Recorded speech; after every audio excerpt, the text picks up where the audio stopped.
Your home is your castle, and all castles need to be defended. And security is very important.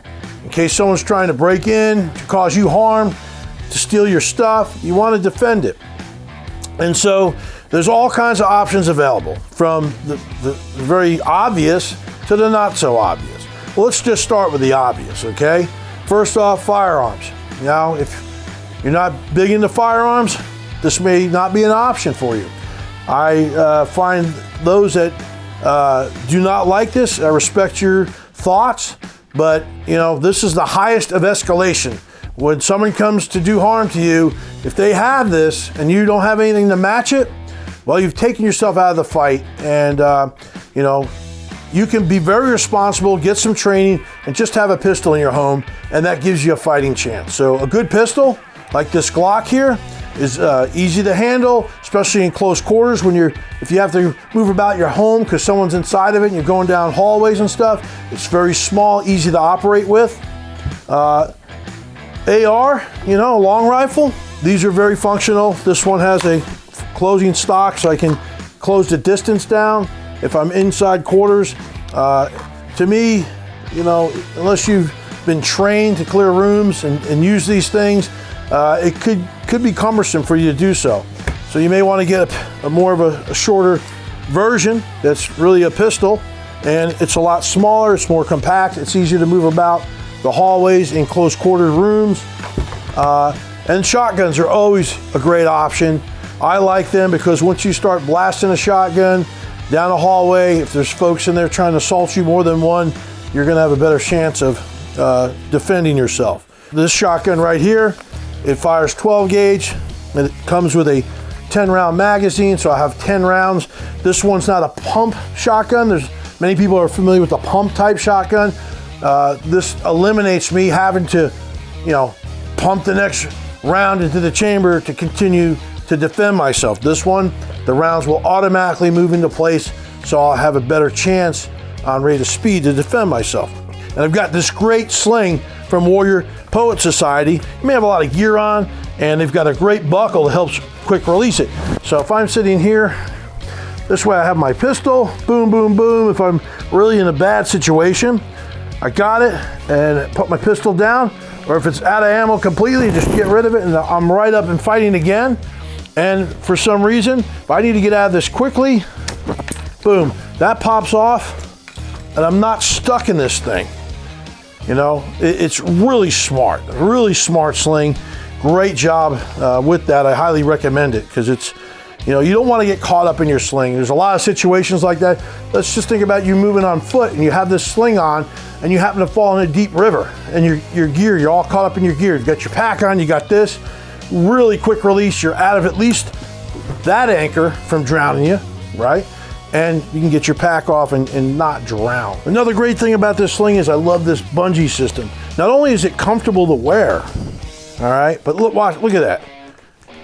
Got all that spring in there, and it just keeps the weapon close to your body. So if you're moving about, it's nice and comfortable. It's not banging into my legs. And when I need it, if I have to come up, just a little bit of pressure, it's not, that bungee it's really nice. It's just smart sling. I wish I had this back in my days in the military, because those old regular slings, they didn't have any of this going on. You have to go to the buckle, undo it, pull it.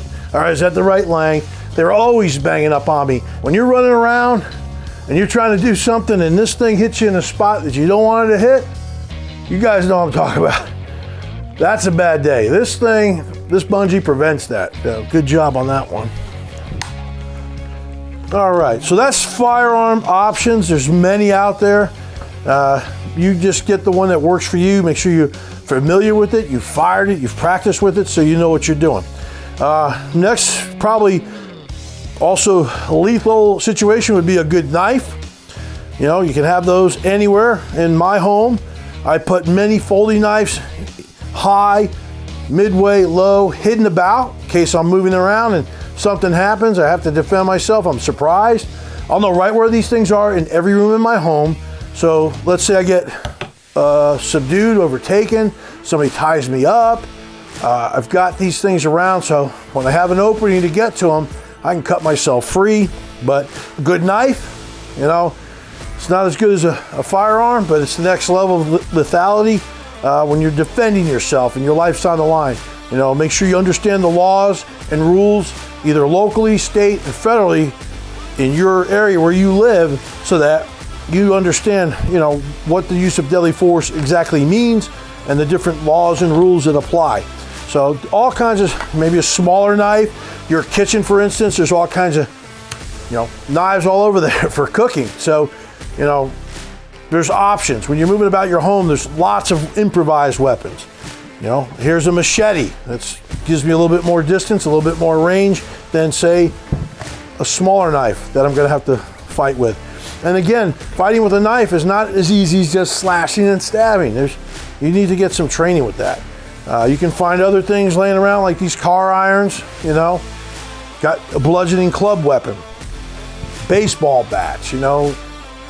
If you have a fireplace, you know, those fire irons that you have for poking the fire, that's also a good weapon. Everybody can swing a bat.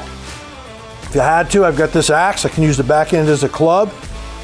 So lots of ways to defend yourself. You know, you could even pick up a D-handle shovel. Bang! 2 ways to fight. Pop them in the mouth. You got this bigger end. You can poke them. And a lot of times when you're messing with somebody, you want to try to keep your distance as much as possible. So common gardening tools could be helpful. When your life's on the line and you're defending yourself against an assailant, you know, flight or fight come into play. And most of us, when we're being grappled or you know, manhandled, we're going to go to a fight mode. You're going to try and run, but if you're already engaged and you got to fight, give it everything you got, as if your life depends on it.